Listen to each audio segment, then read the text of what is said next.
Good afternoon and welcome to Election Bites, bite-sized conversations for your lunch hour.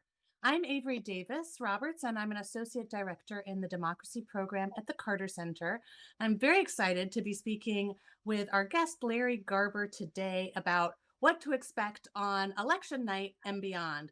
Larry is an international election expert with 35 years, more than 35 years of experience working on elections around the world. He's currently a member of the National Task Force on Election Crises and is working with us as part of the Carter Center's 2020 U.S. Elections Initiative. Welcome, Larry.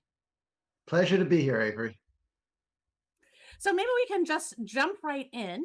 There is a lot of coverage, news coverage about the fact that election night this year might be slightly different.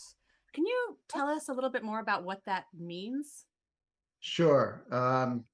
First of all, the release of the results in many states will be a lot slower this year due to the large number of absentee ballots, mail-in ballots that are being cast. As of today, close to 50 million mail-in ballots have already been cast. That's about 40% of the total turnout in the 2016 election. So, and we still got 5, 6 days to go before the actual election day. In addition to those 50 million ballots that have been cast by mail-in, another 25 million ballots have already been cast through early in-person voting. So Wow. 75 million ballots are already in, um, and those ballots need to be processed and to be incorporated into the overall counts. And each state has a different mechanism for doing which goes first. Do they do the in-person election day voting? Do they do the in-person early voting, or do you do the mail-in voting first? To break expectations down by states a bit, there are some states that don't process the mail-in ballots at all until election day, most notably Wisconsin and Pennsylvania. And processing means to actually look at to see whether the mail-in ballot complies with all the rules that have been set out by the state before you even get to the counting process. So those states are expected to be particularly slow in releasing their results. On the other hand, a number of states, uh, for example, Florida, North Carolina, Arizona, have already begun processing their mail-in ballots, and they will begin counting them on election day. And so in those states, the results may be 1 or 2 hours behind what you would normally expect on an election day. And I should say that in addition to the presidential election, we have, a number of other election contests, some, highly competitive, and that will determine, for example, who will control the Senate for the next 2 years. And those results in a number of key states like Florida, like North Carolina, like Arizona, I'm not Florida, Arizona, Colorado, Maine, also should be available sometime on election night, the early morning of a Wednesday. So some results will be out there, but again, unlike previous years, it won't be as uniform election results being announced quickly. That's a very helpful overview. I think one of the things that has struck me is I think how little we really think about what constitutes the results we normally see on election night. Could you speak to that sort of this question of like what are the regular in sort Right. of regular scenarios, what are those results based on that we see on R- CNN or other sources? Right. So the networks have a very sophisticated way of collecting and analyzing the results. And in general, they rely on three main sources of information. They identify what they call key precincts through some statistical sample, and they focus on the results from those key precincts to help them project the results. They also get information from exit polls that are conducted um, by their staff and other personnel from people leaving. And third, they rely considerably on the historical data, comparing what had happened in a previous election with the results from that precinct that they're getting in this election. And they combine all that information to come up with a projection.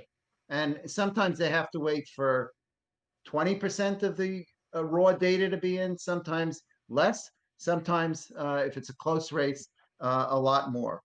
Um, After 2000, when we all went through the Bush Gore election, I think the networks have gotten both more sophisticated in their methodology, but also understandably more cautious in calling a close race. Hmm. Obviously, in this election, it's much more complicated because the historical data is not as clear. If this year you already have 50 million people voting by mail-in ballots, their votes aren't going to be counted the same way.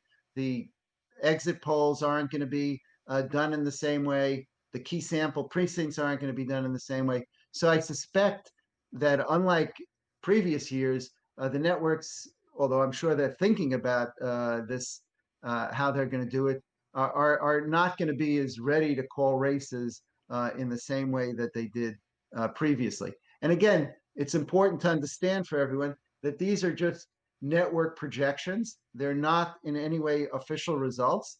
The official results come several days later after all the ballots are counted, including absentee ballots that may have arrived on election day or in some states arrived 2 or 3 days afterwards, military votes and other votes from overseas that always come in after election day, provisional ballots that come in after election day.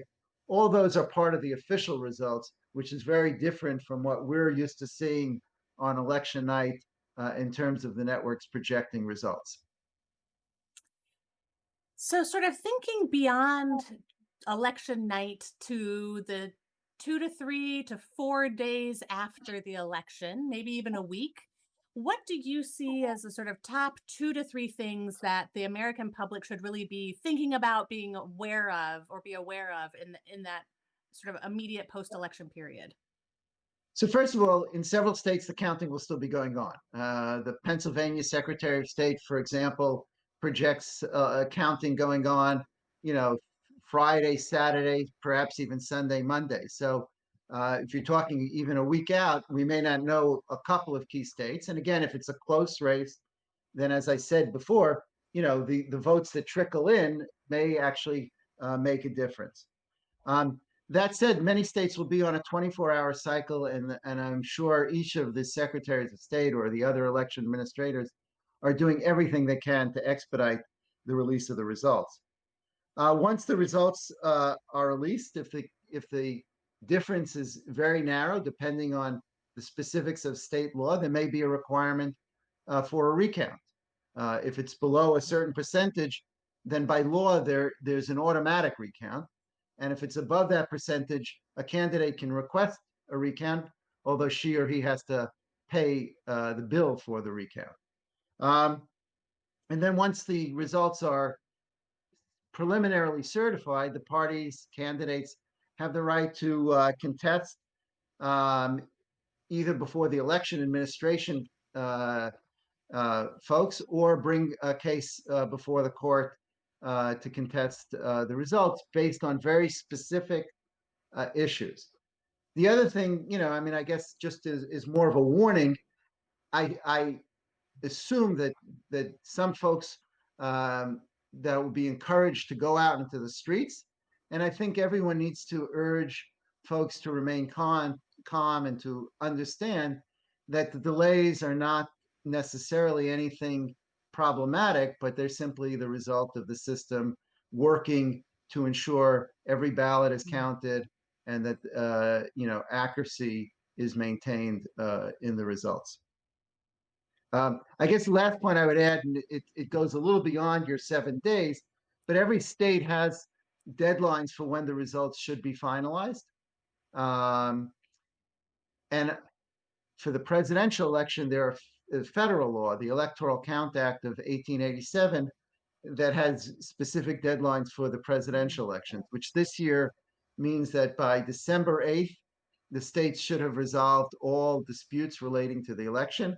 And by December 14th, the electors are required to meet in each state capital to cast their votes as per the candidate that won in that state. So things to think about for several weeks after the election day. Our last question, and it sort of I think builds on some of the things you were just saying, Larry. If there were maybe one or two key messages that you would like our viewers to take away from this conversation and share with their friends and family and other networks about sort of the post-election period, what would those messages be? First, we have a system, institutions that have dealt with elections for 240 years. It's true, we're conducting this election in a pandemic, but we've done that even before. In 1918, we've conducted elections during wars. So there may be some differences in some of the aspects of the administration of the process. You're going to walk into an election polling place and see people with masks and uh, other protective gear. But we've done this before, and the institutions have been preparing for this for quite some time. So people should be patient, understand, let the system work its way out. Um, the second thing is that disputes and contests are, in a sense, part of the election.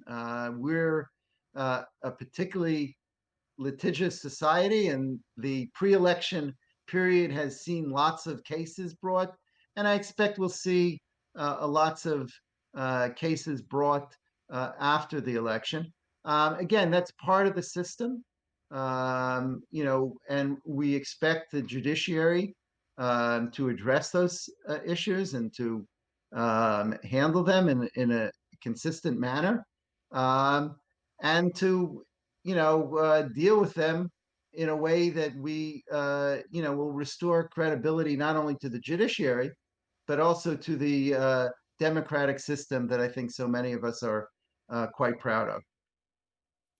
Thanks, Larry. I think those are great takeaway messages. Thank you for joining us for this conversation today, and thanks to all of our viewers for tuning in. Please join us tomorrow at 1:30 when we will be speaking with Tammy Patrick about preventing fraud and safeguarding ballots. We look forward to seeing you then. Thank you.